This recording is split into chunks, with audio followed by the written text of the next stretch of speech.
بسم اللہ الرحمن الرحیم۔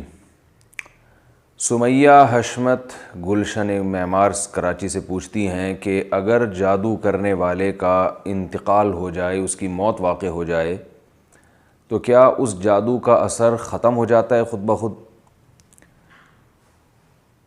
جناب، یہ جادو کا اثر جو ہے وہ میرے علم میں کوئی ایسی بات نہیں ہے کہ جادو کرنے والے کا انتقال ہو جائے تو جادو کا اثر ختم ہو جاتا ہے۔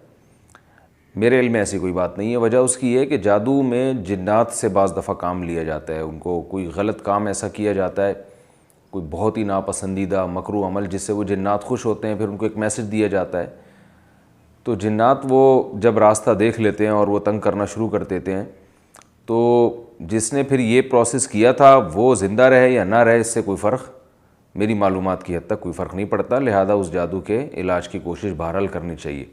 لیکن اس میں اتنی بات ضرور ہے کہ آج کل جادو کے نام پہ بہت کچھ بیوقوف بھی بنایا جا رہا ہے۔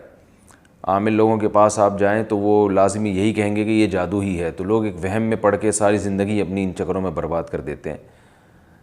تو عاملوں کے پاس اس سلسلے میں نہیں جانا چاہیے۔ ہاں، کوئی بھی روحانی علاج ہو، آیت الکرسی ہو، سورہ فلق ہو، سورہ ناس ہو، یا کوئی آدمی ایسا ہو جو فراڈی نہ ہو، کوئی یعنی دو نمبر ہی نہ کرتا ہو، سادہ طریقے سے علاج کرتا ہو، یہ جو آج کل موکل اور ہمزاد اور فلاں فلاں اصطلاحات استعمال کر کے اور زیادہ پیچیدگیوں میں ڈال دیتے ہیں مریض کو، تو اس سے بات بننے کے بجائے اور زیادہ بگڑ جاتی ہے۔ تو اس میں بہت احتیاط کی ضرورت ہے۔ بہتر یہی ہے کہ سورہ فاتحہ، سورہ فلق، سورہ ناس وغیرہ پڑھ کے بس دم کیا جائے، یا پانی پہ یہ صورتوں کو دم کر کے اس کی چھینٹیں بھی مریض کو ماری جائیں تو فائدہ ہوتا ہے۔ میرے اس بارے میں یوٹیوب پہ بیانات موجود ہیں، جادو کا علاج، روحانی علاج والوں کا علاج، یہ بھی سن لیجیے گا۔ مندر میں ٹائلز لگانے کا حکم۔ ارباز پٹیل انڈیا سے پوچھتے ہیں کہ میرا ٹائلز لگانے کا کام ہے، کیا مندر میں ٹائلز لگا سکتے ہیں یا نہیں؟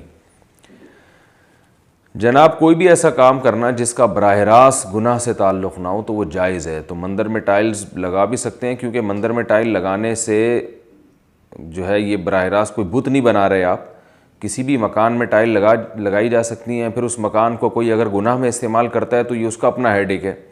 جیسے آپ کوئی گھر بناتے ہیں اور اس گھر کو پھر کوئی ناچ گانے کے طور پہ استعمال کرنا شروع کر دے یا اس میں تہجد پڑھے، تو یہ اس کا ہیڈیک ہے، تو آپ کو انشاءاللہ گناہ نہیں ہوگا، لیکن پھر بھی اوائڈ کریں، اجتناب کریں تو یہ زیادہ بہتر ہے۔